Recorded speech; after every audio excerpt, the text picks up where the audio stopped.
हरे कृष्णा, राधे राधे। आप सभी का दिन शुभ और मंगलमय हो। जब समस्त दिशाएं पवित्र हो जाती हैं और आकाश से पुण्य की वर्षा होने लगती है, आज वही दिन है जिसे शास्त्रों में कामिका एकादशी कहा गया है। एक ऐसी दिव्य तिथि जो समस्त पापों का नाश करती है, जीवन में शांति और प्रभु के समीपता का वरदान देती है। आज है सावन मास के कृष्ण पक्ष की कामिका एकादशी और आप सभी को कामिका एकादशी की बहुत बहुत शुभकामनाएं। आज श्रावण माह कृष्ण पक्ष की एकादशी तिथि है और आज कामिका एकादशी का व्रत है, जिससे पवित्रता एकादशी या कामिका 11 के नाम से भी जाना जाता है। इस कामिका एकादशी का व्रत करने एवं व्रत कथा को सुनने से सहस्त्रों जन्मों के पापों का नाश होता है। इस व्रत के प्रभाव से अश्वमेघ यज्ञ करने के बराबर पुण्य फल की प्राप्ति होती है। इतना ही नहीं, कहीं पवित्र तीर्थ काशी तथा कुरुक्षेत्र में स्नान करने से भी 1000 गुना अधिक अनंत पुण्य फल की प्राप्ति होती है। विशेष रूप से इस दिन तुलसी पूजा करने एवं तुलसी पत्र का प्रयोग करने से व्रत का महत्व सहस्त्र गुना बढ़ जाता है। घर परिवार में सुख समृद्धि और खुशहाली आती है। तो आज मैं सुना रही हूँ कामिका एकादशी व्रत की बड़ी ही दुर्लभ संपूर्ण व्रत कथा। एक बार अर्जुन ने भगवान श्री कृष्ण से कहा, हे मधुसूदन, आप मुझे कृपया करके बताइए कि श्रावण मास एकादशी का क्या नाम है और उसकी विधि क्या है, इसमें कौन से देवता की पूजा होती है तथा इसका व्रत करने से मनुष्य को कौन सा फल मिलता है। प्रभु यह सब विस्तार पूर्वक बतलाने की कृपया करिए।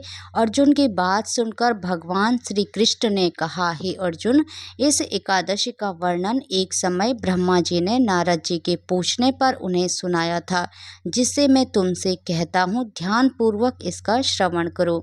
ब्रह्मा जी ने कहा है, हे नारद, श्रावण मास के कृष्ण पक्ष की एकादशी का नाम कामिका है। इसके महत्म्य को सुनने मात्र से ही अनंत सुफलों की प्राप्ति होती है। इस दिन शंख चक्र पद्मा गदाधारी भगवान श्री हरि विष्णु की माधव मधुसूदन आदि नामों से पूजा की जाती है। इस दिन गंगा, काशी, नैमि शरणाई और पुष्कर स्नान के फल से अधिक विष्णु भगवान के पूजन का फल प्राप्त होता है। जो पुण्य फल सूर्य और चंद्र ग्रहण पर कुरुक्षेत्र और काशी में स्नान करने से तथा भूमि दान देने से और गोदावरी तथा गंडकी नदी में स्नान करने से प्राप्त होता है, वही फल इस दिन भगवान विष्णु के पूजन करने एवं एकादशी व्रत रखने से मिलता है। श्रावण मास की इस एकादशी के दिन भगवान का पूजन करने से देवता, गंधर्व और सूर्य आदि सब पूजित हो जाते हैं। अंत पापों का नाश करने के लिए मनुष्य को कामिका एकादशी का व्रत और विष्णु भगवान का पूजन कथा का श्रवण इस मास में अवश्य करना चाहिए। जो भक्त कामिका एकादशी के व्रत में विश्वास करते हैं और इसके साथ विष्णु पूजन भी करते हैं, तो व्रत के प्रभाव से उनके सब देवों, किन्नरों, नागों, पितरों का पूजन हो जाता है। इसलिए मनुष्य को पापों से मुक्ति पाने के लिए यह व्रत नियम अनुसार व विधि पूर्वक अवश्य करना चाहिए। भगवान विष्णु ने स्वयं बताया है कि अध्यात्म विद्या से जो पुण्य मनुष्यों को प्राप्त होता है, उससे अधिक पुण्य तो कामिका एकादशी के व्रत से मिल जाता है। यह व्रत मनुष्य को मरते समय नरक में जाने से बचाता है। इसके पुण्य प्रभाव से किसी अन्य योनि में दोबारा जन्म भी नहीं मिलता। जो व्रती इस एकादशी का व्रत करते हुए भक्ति पूर्वक तुलसी दल विष्णु भगवान को अर्पित करते हैं, वे समस्त पापों से दूर हो जाते हैं। श्री विष्णु भगवान रत्न, मोती, मणि तथा आभूषण आदि से इतने प्रसन्न नहीं होते हैं जितने तुलसी दल से होते हैं। तुलसी दल पूजन का फल 4 भार चांदी और 1 भार स्वर्ण के बराबर माना जाता है। ब्रह्मा जी बोले, हे नारद, मैं स्वयं भगवान की अति प्रिय तुलसी को सदैव नमस्कार करता हूँ। तुलसी को सींचने मात्र से मनुष्य की सब यातनाएं, कष्ट समाप्त हो जाते हैं। तुलसी के दर्शन मात्र से ही मानव के सब दुखों का विनाश हो जाता है और इस दिन शरीर में तुलसी के स्पर्श करने से मनुष्य शुद्ध हो जाता है। तुलसी जल के स्नान मात्र से प्राणी के समस्त बाधाएं और यातनाएं समाप्त हो जाती हैं। जो श्रद्धा पूर्वक भगवान के चरणों में तुलसी अर्पित करता है, वह भवसागर से मुक्त हो जाता है। कामिका एकादशी को रात्रि जागरण करने व दीपदान करने वालों को अनंत पुण्य फलों की प्राप्ति होती है। कामिका एकादशी व्रत के दिन प्रभु के समक्ष दीप जलाने वाले के पितृ उस दिन स्वर्ग को जाते हैं। उन्हें स्वर्ग जाने पर हजारों दीपों की रोशनी प्राप्त होती है। ब्रह्मा जी कहते हैं, हे नारद, ब्रह्म हत्या तथा भ्रूण हत्या आदि पापों को नष्ट करने वाली इस कामिका एकादशी का व्रत मनुष्य को यत्न के साथ करना चाहिए।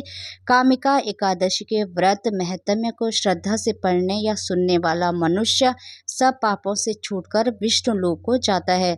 अब मैं तुम्हें कामिका एकादशी का व्रत कहता हूँ, जिससे सुनने से मनुष्य के सभी पापों का हरण होता है। प्राचीन काल में पुष्कर क्षेत्र में एक गांव में एक वीर साहूकार रहा करता था। एक दिन किसी कारणवश उसकी ब्राह्मण से हाथापाई हो गई और इस दौरान उससे ब्राह्मण की मृत्यु हो गई।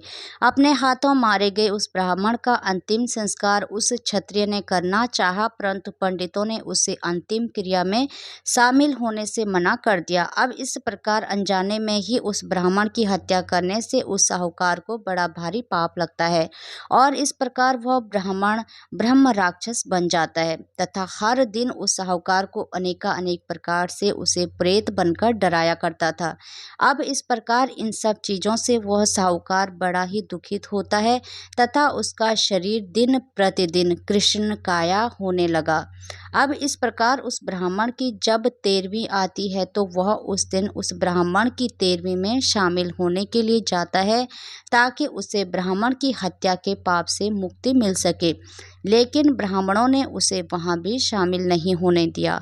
ब्राह्मणों ने बताया कि तुम पर ब्रह्म हत्या का दोष है, पहले प्रायश्चित कर इस पाप से मुक्त हो, तत्पश्चात तुम हमारे घर भोजन करना। इस प्रकार साहूकार ने पूछा कि इस पाप से मुक्त होने का क्या उपाय है, मैं इस ब्रह्म हत्या के पाप से कैसे मुक्त हो सकता हूँ। तब ब्राह्मणों ने बताया कि श्रावण माह के कृष्ण पक्ष की एकादशी के दिन भक्ति भाव से भगवान श्री हरि का व्रत एवं पूजन करके ब्राह्मणों को भोजन करा के स्वदक्षिणा के साथ आशीर्वाद प्राप्त करने से इस पाप से मुक्ति मिलेगी। मृत ब्राह्मण की आत्मा को शांति मिलेगी तथा वह ब्रह्म राक्षस की योनि से मुक्त हो जाएगा। अब पंडितों के बताए हुए तरीकों से उस साहूकार ने कामिका एकादशी का व्रत रखा और रात में भगवान श्री विष्णु का जागरण किया और उस रात साहूकार भगवान की मूर्ति के पास ही सो गया। भगवान विष्णु ने उसके सपने में दर्शन दिए और उसे उसके पापों से मुक्ति दिलाई। अंत में भगवान ने उसे क्षमा किया। हे नारद, इससे पहले यह कथा महर्षि वशिष्ठ ने राजा दिलीप को सुनाई थी। अंत जो कोई व्यक्ति इस दिन श्रद्धा पूर्वक कामिका एकादशी की महिमा सुनता है उसे अपार धन मिलता है और अनजाने में किए पापों से मुक्ति मिलती है। तो बोलिए श्री लक्ष्मी नारायण भगवान की जय, श्री तुलसी शालिग्राम भगवान जी की जय।